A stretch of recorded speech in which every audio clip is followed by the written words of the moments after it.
নমস্কাৰ, আসসালামু আলাইকুম। আজি এটা গল্প পাঠ কৰিব লৈছোঁ। গল্পটোত থকা কাহিনীটো সঁচায়ে, কিন্তু কিছুমান ৰহন সনা হৈছে গল্পটোত, কিন্তু কাহিনীটো মই চকুৰে দেখা। কাহিনীটোৰ নাম উপকাৰীক অজগৰে খায়। মানুহজন খুব দুখ মনেৰে হস্পিটেলৰ বাৰান্দাত বহি আছে। তেনেতে মমতাই সুধিলে, খুৰা, আপুনি ইমান দুখ মনেৰে কিয় বহি আছে? আপোনাৰ লগত কোনো নাই নেকি? আপোনাৰ ভৰিত কি হ'ল? তেতিয়া মানুহজনে ক'লে, বুজিছা মাজনী, মোৰ সকলো থাকিও কোনো নাই মোৰ। মানুহজনৰ চকুৰে টপৰ টপৰকৈ চকুলো বৈ আহিছে। তেতিয়া মানুহজনক মমতাই সুধিলে, খুৰা আপুনি কিয় কান্দিছে? তেতিয়া মানুহজনে ক'লে, উপকাৰীক যে অজগৰে খায়, সেই কথাটো মোৰ ক্ষেত্ৰত খাজে কাপে খাইছে। তেতিয়া মানুহজনে ক'লে, মই বন্ধুত্ব ৰক্ষা কৰিবলৈ মই বন্ধুৰ ভনীয়েকক বিয়া কৰাইছিলোঁ আৰু ভনীয়েকগৰাকী বিধৱা আছিল।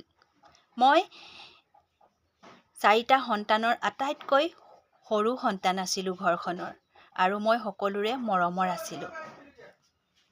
কিন্তু মই যেতিয়া বিধৱা ভনীয়েকক বিয়া পাতিলোঁ, তেতিয়া ঘৰৰ মানুহে মোক ত্যায্যপুত্ৰ কৰি দিলে, আৰু সেই বিধৱাগৰাকীও 2টা ল'ৰা সন্তান আছিল। তথাপিও মই তেওঁক এৰি দিয়া নাছিলোঁ। আমি সংসাৰখন চলাই গৈ আছিলোঁ ভালদৰে।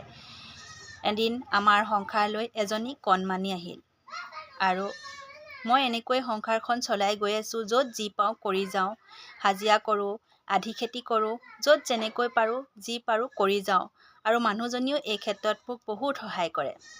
এতিয়া মোৰ ল'ৰা 2টা সাংসাৰিক হ'ল। সিহঁতৰ উপাৰ্জনৰ পথ ভালেই, সিহঁতে ব্যৱসায় কৰে, আৰু ছোৱালীজনী বিয়া হ'ল।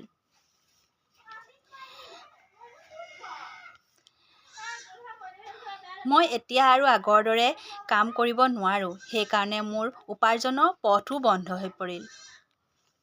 কিন্তু মোৰ মানুহজনী বহুত লোভনী। তাই মোক সদায় গালি পাৰি থাকে মই উপাৰ্জন কৰিব নোৱাৰাৰ কাৰণে। মই এতিয়া শাৰীৰিক পৰিশ্ৰম কৰিব নোৱাৰোঁ। বেপাৰ বাণিজ্যতো মোৰ বিশেষ দক্ষতা নাই, কিন্তু মই ঘৰৰ কামবোৰ ভালদৰেই কৰি থাকোঁ।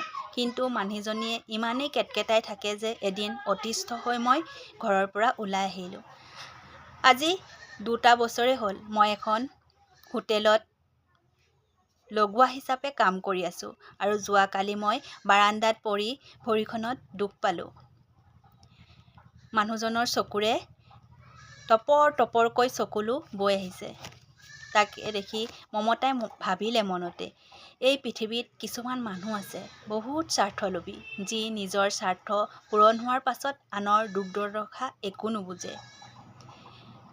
ধন্যবাদ। এই কাহিনীটোৰ পৰা আমি এইটোৱে বুজিব লাগিব যে মানুহে ডেকা কালতেই বুঢ়া কালৰ কাৰণে অকণমান হ'লেও সঞ্চয় কৰিব লাগে। মানুহে কেতিয়া ক'ত ৰূপ সলাই দিয়ে কোনো ঠিক নাই, আৰু জীৱন সংগীজন সঁচা হোৱাটো খুবেই প্ৰয়োজন। যদি বহুত বেছি স্বাৰ্থলোভী হয়, আপোনাক এদিন হ'লেও আঘাত কৰিবই।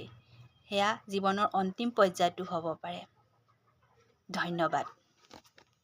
ভাল লাগিলে লাইক, কমেণ্ট আৰু শ্বেয়াৰ কৰি দিব বুলি আশা ৰাখিলোঁ।